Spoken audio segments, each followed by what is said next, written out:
ಬೆಳೆ ಕಾಲ ಬೇಕಾದಾಗ ಬರಲ್ಲ. ಅಕಾಲದಲ್ಲಿ ಮಳೆ ಬಂದರೆ ಸಕಾಲಿ ತೊಂದರೆ ಆಗ್ತದೆ.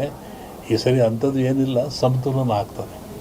ಇನ್ನೂ ಜಲಪ್ರಳಯ ಇದೆ, ರಾಜ್ಯದಲ್ಲಿ ಜಲಪ್ರಳಯ ಇದೆ. ಇಡೀ ಭಾರತ ಇವು ಜಗತ್ತಿಗೆ ಇದು. ಸಾಗರದಲ್ಲಿ ಒಂದು ಅಚ್ಚರಿಯ ಸಂಗತಿ ಕಾಣುತ್ತೆ.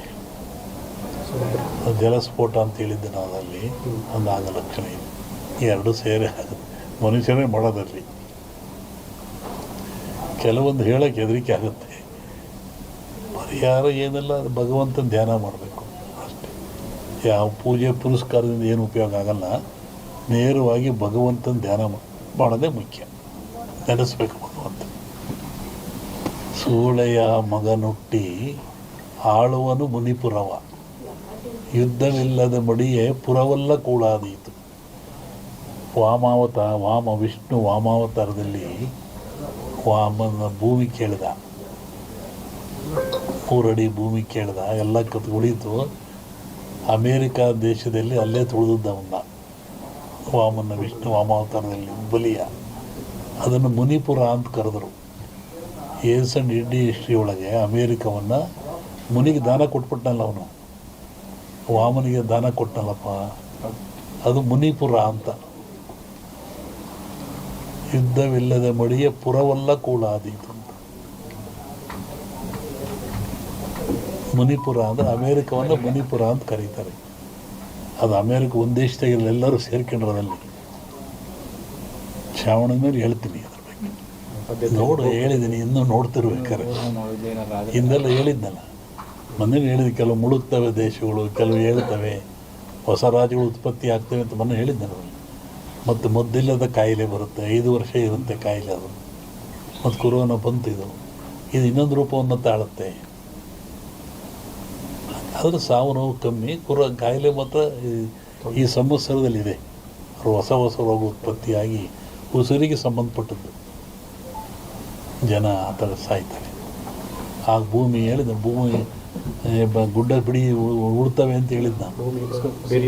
ಬೆರೆಯುತ್ತೆ, ಉಳುತ್ತವೆ. ಸಮುದ್ರ ಜಲಬಾಧೆ, ಜನ ಸಾಯ್ತಾರೆ. ಮೊನ್ನೆ ಹೇಳಿದ್ನಲ್ಲ, ಅದೆಲ್ಲ ನಡೀತಾ ಇದ್ದಾರೆ. ಇನ್ನೂ ಇದೆ ಅದು.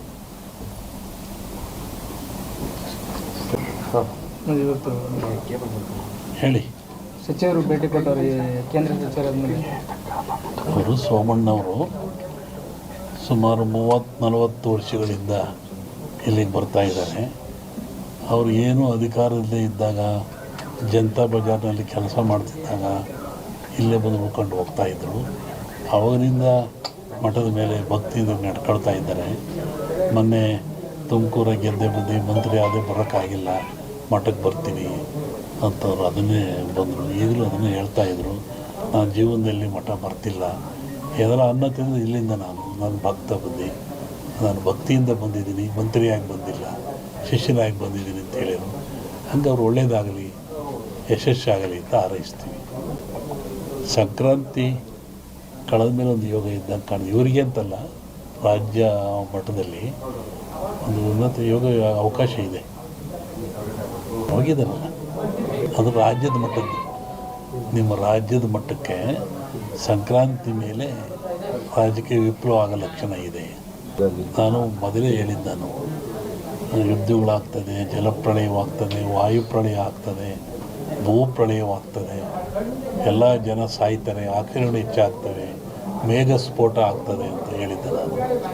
ಇನ್ನೂ ಒಂದು ಮೇಘ ಸ್ಫೋಟ ಆಗೋದ್ರಿದೆ. ಊಹಿಸಲಾರದ ಒಂದು ದುಃಖ ಈ ಭಾರತಕ್ಕೆ ಬರ್ತದೆ. ಪ್ರಕೃತಿದತ್ತವಾಗಿ ಆಗ್ತದೆ ಮೇಘ ಸ್ಫೋಟ.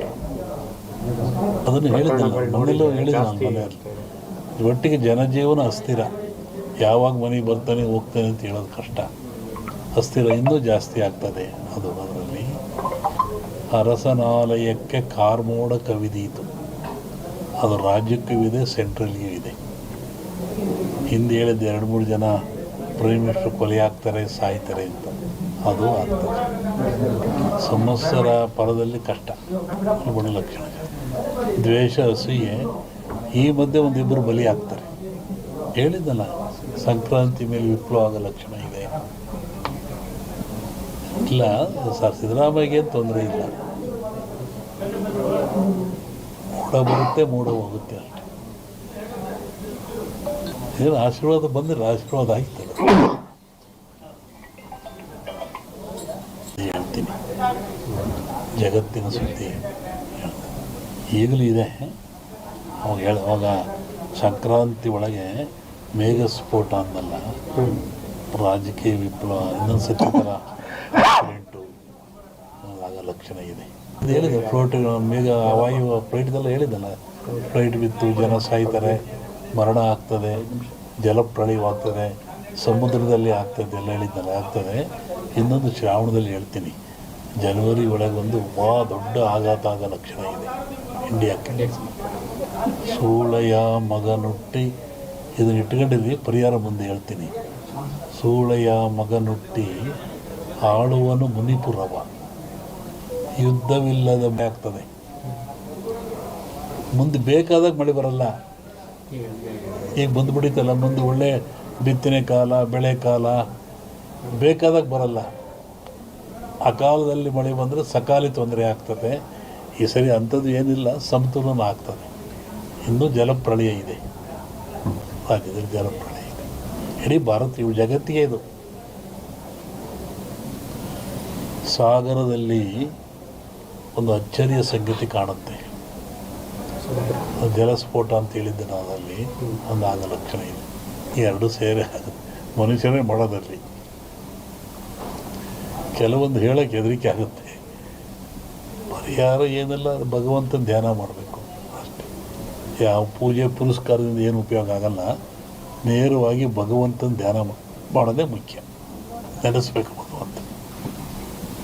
ಸೂಳೆಯ ಮಗನುಟ್ಟಿ ಆಳುವನು ಮುನಿಪುರವ, ಯುದ್ಧವಿಲ್ಲದ ಮಡಿಯೇ ಪುರವಲ್ಲ ಕೂಳಾದೀತು. ವಿಷ್ಣು ವಾಮಾವತಾರದಲ್ಲಿ ವಾಮನ ಭೂಮಿ ಕೇಳಿದ, 3 ಅಡಿ ಭೂಮಿ ಕೇಳಿದ, ಎಲ್ಲ ಉಳಿತು.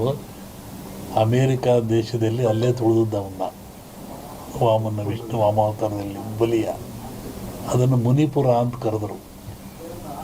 ಇಂಡಿ ಹಿಸ್ಟ್ರಿ ಒಳಗೆ ಅಮೇರಿಕವನ್ನು ಮುನಿಗೆ ದಾನ ಕೊಟ್ಬಿಟ್ಟನಲ್ಲ, ಅವನು ವಾಮನಿಗೆ ದಾನ ಕೊಟ್ಟನಲ್ಲಪ್ಪ, ಅದು ಮುನಿಪುರ ಅಂತ.